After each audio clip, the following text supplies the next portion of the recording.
ஒரு குழந்தையும் ஒரு டைரக்டரும் எப்பயுமே பிடிவாதமாக தான் இருக்கணும். எனக்கு தமிழ் சினிமாவில் ரொம்ப கெட்ட பேர் காரணம் கடுமையான பிடிவாதம். ஒரு கதாநாயகனுடைய ஓட்டத்திலே ஒரு இடத்துல யாரோ ஒருத்தவங்க தட்டி கூப்பிட்றாங்க, வா இதை பண்ணுன்னு சொல்கிறாங்க. அதை அவன் பண்ணிட்டான்னா அவன் பெரிய கதாநாயகன் ஆகணும். இந்த பொம்மை வேணும்னா எங்கள் அப்பா அம்மாட்ட பிடிவாதம் பண்ணி எனக்கு பொம்மை வாங்கணும். ஏன்னா அந்த பொம்மை எனக்கு ரொம்ப பிடிச்சிருக்கு.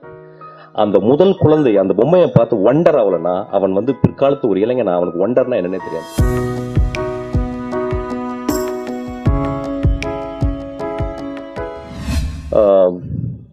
என்னை இந்த உலகுக்கு கொடுத்த இரண்டாவது தாயாக நான் வின்சென்ட் செல்வாவை நான் என்றும் என் மனதார போட்டுக் கொள்கிறேன். ஒரு டைரக்டர் என்பவன் கடுமையான பிடிவாதத்தோடு இருக்கும். எனக்கு தமிழ் சினிமாவில் ரொம்ப கெட்ட பேர் காரணம் கடுமையான பிடிவாதம். இப்படி தான் இருக்கணும், இப்படி இருக்கக்கூடாதுன்னு ரொம்ப கடுமையான பிடிவாதம். ஒரு டைரக்டருக்கு பிடிவாதம் இல்லைன்னா எங்கே இருக்கும்? அந்த பிடிவாதம் எங்கே இருக்குன்னா, என்னுடைய குருநாதர் எனக்கு கொடுத்த சுதந்திரம். அந்த சுதந்திரத்தினால தான் நான் வந்து பிடிவாதமாக வளர்ந்தேன். ஒரு குழந்தையும் ஒரு டைரக்டரும் எப்பயுமே பிடிவாதமாக தான் இருக்கணும். எனக்கு இந்த டால் வேணும், எனக்கு இந்த பொம்மை வேணும்னா எங்கள் அப்பா அம்மாட்ட பிடிவாதம் பண்ணி எனக்கு பொம்மை வாங்கணும். ஏன்னா அந்த பொம்மை எனக்கு ரொம்ப பிடிச்சிருக்கு. அந்த முதல் குழந்தை அந்த பொம்மையை பார்த்து ஒண்டர் ஆகலைன்னா அவன் வந்து பிற்காலத்து ஒரு இளைஞன், அவனுக்கு ஒண்டர்னா என்னன்னே தெரியாது. என்னுடைய ஒண்டரை என்னுடைய ஆச்சரியத்தை முதலாக அங்கீகரித்தவர் என்னுடைய டைரக்டர் தான். அது ரொம்ப லைஃப்ல ரொம்ப முக்கியமானது. கால் டு அட்வென்ச்சர்னு சொல்லுவாங்க. ஆக்சுவலா அடிக்கடி நான் சொல்லிட்டே இருப்பேன். ஆக்சுவலா ஒரு கதாநாயகனுடைய ஓட்டத்திலே ஒரு இடத்துல யாரோ ஒருத்தவங்க தட்டி கூப்பிட்றாங்க, வா இதை பண்ணுன்னு சொல்றாங்க. அதை அவன் பண்ணிட்டான்னா அவன் பெரிய கதாநாயகன் ஆகணும். என் வாழ்க்கையில் வின்சென்ட் செல்வா சார் எல்லா வகையிலையும் நான் அப்படி தான் பார்க்குறேன்.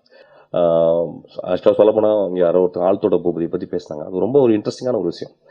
அவர் எவ்வளோ சுதந்திரம் எடுத்து கொடுத்துருப்பாருன்னா, ஆழ்த்தோட பூபதி வந்து அந்த பாட்டு வந்து வாலி சார் கொடுத்துட்டோம். வாலி சார் கம்போஸ் பண்ணி எல்லாம் பண்ணி Vaali sir Manisharma sir compose பண்ணார். வாலி சார் எழுதிட்டாரு. அவருக்கு வந்து ஒரு 1 lakh ஏதோ பே பண்ணிட்டோம். பே பண்ணி சங்கர் மகாதேவன் பாட போகிறாரு. அப்போ நான் ரொம்ப சின்சியராக வின்சென்ட் செல்வாட்ட போயிட்டு, சார் நான் கபிலன் என் நண்பர் இருக்கார் சார், அவர் வந்து ஒரு பாட்டு எழுதியிருக்கார் சார், அந்த டியூனுக்கு தான் பாட்டு எழுத சொன்னார். பாட்டல்னா அதுதான் ஆழ்த்தோட பூபதி. அப்போ நான் சொன்னேன், சார் இந்த பாட்டு நல்லாயிருக்கும் சார், அந்த பாட்டு தானா sir. Producer sir T Ramarao எல்லாருமே சண்டை போட்டாங்க. எனக்கு கிட்டத்தட்ட 1 lakh கொடுத்துட்டோம் பாட்டு, அதை எப்படி மாற்ற முடியும்? நான் ரொம்ப மனசுக்குள்ளே எனக்கு ரொம்ப கட் ஃபீலிங் சார். இந்த ஆழ்த்தோட பூபதின்ற முதல் வார்த்தை வந்தால் அந்த பாட்டு ரொம்ப நல்லாயிருக்கும் அப்படின்னு நான் பெரிய போராட்டம் பண்ணேன். எங்கள் டேரக்டர் சார் அந்த டைமில் என்ன பண்ணார், நிச்சயமாக அவர் பெரிய ப்ரெஷர் இருந்துச்சு. இல்லைடா ராஜா விட்டுறா, பரவாயில்லடா, அடுத்த படம் எழுத சொல்லலாம் அப்படின்னு சொல்லிட்டாரு. அப்போ வந்து சங்கர் மாதவனுக்கு வந்து தமிழில் அவர் இங்கிலீஷில் எழுதிப்பார், ஆழ்த்தோட பூபதி அப்படின்னு சொல்லிட்டு இங்கிலீஷில் எழுதிப்பார். அதுதான் பாடணும். நான் தான் பாட்டு சொல்லிக் கொடுப்பேன். மணிசர்மா சாருக்கு வந்து தமிழ் தெரியாது. ஸோ இப்போ என்னாச்சுன்னா எனக்கு ஒரு பெரிய போராட்டம்.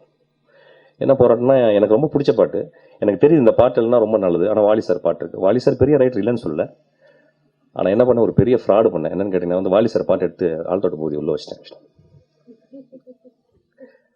பாட்டுன்னு சொல்லி கொடுத்துட்டேன். பாட்டு எழுதி முடிச்சுட்டு ஆழ்த்தோட பூபதியும் பார்த்துட்டாரு. அப்புறம் எல்லாம் பாடி முடிச்சோன்னா டி ராமன் சார் இவரும் வந்து பார்த்தாங்க. சாரும் வந்து பார்த்தா அவங்களுக்கு பெரிய ஷாக்கு, வாலி சார் பாடினதில் ஆழ்த்தோட பூபதி தான் இருந்துச்சு. என்னை பயங்கரமாக பிடிச்சி திட்டினாங்க. வின்சென்ட் செல்வா சார் தோல் மேலே போட்டு, சூப்பரா இதான நல்லா இருந்துச்சு அப்படின்னு. ஆக்சுவலாக நான் அன்றைக்கி தான் டேரக்டர் ஆனேன். நான் லேண்ட்மார்க்கில் கதிர் சார்ட்டு சண்டை போட்டு நான் வந்து லேண்ட்மார்க்கில் திரும்பியும் ஜாயின் பண்ணேன். லேண்ட்மார்க்கில் இருந்தால் கதிர் கூப்பிட்டு போனார். அதுக்கப்புறம் ஒரு சின்ன பிரச்சனை, நானும் வந்து திரும்பி லேண்ட்மார்க்கில் சேரும்போது என்னை வின்சென்ட் செல்வா சார், என்னுடைய நண்பன் ஒருத்தன் தான், டிஎஃப்டி படித்தான் சுந்தர்னு. ஸோ அவன் தான் வந்து வின்சென்ட் செல்வாட்டை என்னை அறிமுகப்படுத்தினான். வின்சென்ட் செல்வா கூப்பிட்டு போயிட்டு வீட்டில் என்னன்னா அந்த பையன் பாடுவான் அப்படின்னு சொன்னாங்க. ஆக்சுவலாக ஸோ வின்சென்ட் செல்வாவுடைய கனெக்ட் ஆகும்போது, எங்கள் டேரக்டரோட கனெக்ட் ஆகும்போது எல்லாருமே பார்த்தீங்கன்னா ஒரு பாடகராகவோ ஒரு இசை சம்மந்தமாக தான் நாங்கள் அதில் லிங்க் ஆகும். ஸோ அப்படி தான் நான் கூப்பிட்டு போனோன்னே என்னை வந்து பாட சொன்னார். நான் கொஞ்சம் இளையராஜா வாய்ஸில் கொஞ்சம் பாடுவேன். ஸோ பாடினவுடனே என்னை கூப்பிட்டு வச்சுக்கிட்டாரு. வச்சுட்டு என்னென்னா டிஸ்கஷன்லாம் உட்கார மாட்டேன். ஏன்னா டிஸ்கஷனில் ஒரு 20-25 பேர் ஸ்டோரி டிஸ்கஷனில் உட்காருவாங்க. ஏன்னா நான் உடனே ரொம்ப லாஜிக்காக கேள்வி கேட்பேன், என்னை வெளியே வச்சுடுவார்.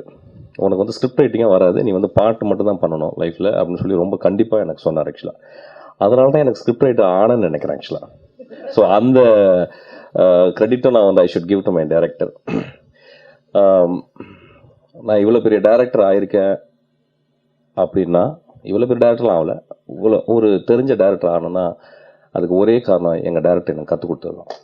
நான் அவர் கூட ஒர்க் பண்ண முதல் படம் வந்து யூத்து, அதுக்கப்புறம் வந்து ஜித்தன், அப்புறம் ஒரு ஹிந்தி படம் அவர் கூட ஒர்க் பண்ணேன். இந்த 3 படத்துலையும் எனக்காக என்னை ஒரு 10 ஷாட் டேரக்டர் எடுக்க விட்டுருக்காரு. அப்போவே தமிழ் சினிமாவில் முதல் படத்துலேயே கோடைரக்டர் போட்டது எனக்கு தான். அவர் ஆக்சுவலாக ஒரு கோடைரக்டர், அவருக்கு ஒரு 6 படம் ஒர்க் பண்ண எனக்காக அவர் கோடைரக்டர் போட்டார். ஆக்சுவலாக என் வாழ்க்கையில் மறக்க முடியாத என் தாய் தந்தையர் கூட நான் மறந்துடலாம், ஆனால் வின்சென்ட் செல்வா சார் நான் மறக்கவே முடியாது. அந்த அளவு எனக்கு அவர் எனக்கு எப்பயுமே நான் நினச்சிக்கிட்டு இருக்கேன். எங்கள் டைரக்டர் வந்து பெரிய டைரக்டர், ஆக்சுவலி பெரிய டைரக்டர். என்னமோ தெரியல, அவர் வந்து நிறைய படங்கள் கிடைக்காம போராடிட்டே இருக்காரு.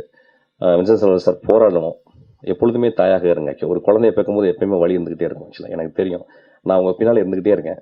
நான் சம்பாதிக்கிறது எல்லாம் உங்களுக்கு தான் சார். நன்றி.